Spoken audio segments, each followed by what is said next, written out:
কোরআনে কারিমে একবার উল্লেখিত হয়েছে এই নাম সূরা মাআরিজ। আল্লাহ বলছেন সূরা মাআরিজের আয়াত নম্বর 15-16-তে, কাল্লা ইন্নাহা লাযা নাজ্জাআতাল লিশ-শাওয়া। কোশ্চিন কালে নয়, তোমরা ভাবিও না যে তোমাদের হিসাব হবে না, তোমাদের শাস্তি হবে না, তোমাদেরকে উপস্থিত করা হবে না, তোমাদের পুনরুত্থান হবে না। কোশ্চিন কালে এমন কথা নয়, কাল্লা, জি এমনটা ভেবো না। ইন্নাহা লাযা নাজ্জাআতাল লিশ-শাওয়া, সেই জাহান্নাম অত্যন্ত অত্যন্ত কষ্টদায়ক। লাজা অত্যন্ত কঠিন এবং যেটাকে বলা হয় প্রচণ্ড উত্তপ্ত, জি প্রচণ্ড উত্তপ্ত। নাজা লাজা নাজা আতাল্লিশা, এত উত্তপ্ত, এত গরমের তাপের প্রখরতা যে নাজা আতাল্লিশাওয়া, যে জাহান্নামে নিক্ষেপ হবে বা নিক্ষিপ্ত হবে তাকে ভুনে দেবে, ভুনে তার শরীরে চামড়া গোস্ত সবকে ছিন্ন ভিন্ন করে দেবে। নাজ্জা, নাজা মানে ছিন্ন ভিন্ন করে দেওয়া, ছিনিয়ে নেওয়া। নাজ্জা আতাল্লিশাওয়া বলছেন এই নামকরণ কেন হয়েছে অসম্যাত লাজালে তালাহুবিহা, কারণ এই অগ্নিকুণ্ড জাহান্নামের অত্যন্ত কি হবে, প্রখর হবে বা উত্তপ্ত হবে। লিআন্নাহা আসাদ্দুন নিনান, কারণ এটি অত্যন্ত গরম। লেসানুল আরব একটি প্রসিদ্ধ অভিধান রয়েছে আরবির, তাতে এই বিষয়টি উল্লেখ করা হয়েছে। 3 নম্বর নাম হোতামা। কি নাম? হোতামা। এই নামেরও সূরা মুখস্থ আছে আপনাদের না? নেই?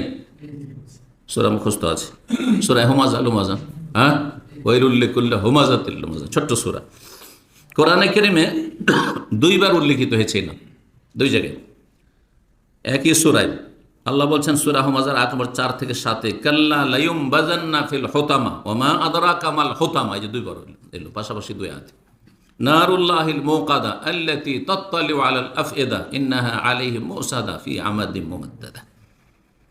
যারা ওই সব অপরাধী, যারা বিভিন্ন লোকে দোষ চর্চা করে বা আঘাত দিয়ে কথা বলে, তারপরে যারা হামজ আর লমজ মানে দোষ চর্চা করা, তার সাথে আঘাতমূলক কথা বলা, তারপরে উপহাস করা, ঠাট্টা করা, এসবগুলি তাফসীর রয়েছে। যারা এগুলি করে, কাল্লা, তাদের সম্পর্কে আল্লাহ বলছেন শোনো, লায়ুমবাযান্না ফিল হুতামা, অবশ্যই অবশ্যই তাদেরকে নিক্ষেপ করা হবে।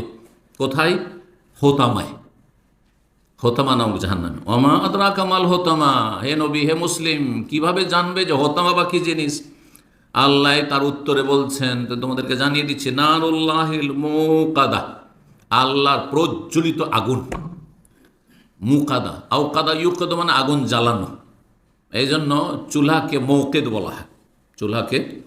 তারপরে এক যুগে আমরা স্টোভ ব্যবহার করতাম, জানেন স্টোভ?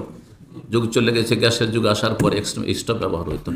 এক সময় তো ওই তেল থাকতো আর ওতে ফিতা দিয়ে চলতো, আর তারপরে আসলে আপনার ওই প্রেশার, কি বলছে, প্রেশার দিয়ে, তবে ওই জায়গায় সেগুলি আসলো। এগুলোকে কি বলা হতো? হ্যাঁ, না না, হ্যাঁ চকলেট না, যে স্টোভ যেগুলোতে রান্না হইতো, রান্না হইতো স্টোভ। 99-এর আগে, 99 এখানে এসেছি, 99-এর আগে যখন শিক্ষকতায় ছিলাম তখন গ্যাস ট্যাস আসেনি, কিন্তু তখন মাদ্রাসার কোয়ার্টারে থাকতাম পরিবার নিয়ে, ছোট্ট পরিবার নিয়ে, তখন সেখানে ওই সেই স্টোভে রান্না পাকা হইতো আমাদের। গ্রামের বাড়িতে তো কাঠের জ্বালানি না হয়, বিভিন্ন জ্বালানি আছে, কিন্তু বাজার শহরে এটি হইতো সাধারণত। তারপরে ধীরে ধীরে গ্যাস আসতে লাগলো। তো আল্লাহ কি বলছেন? নারুল্লাহ, আল্লাহর আগুন।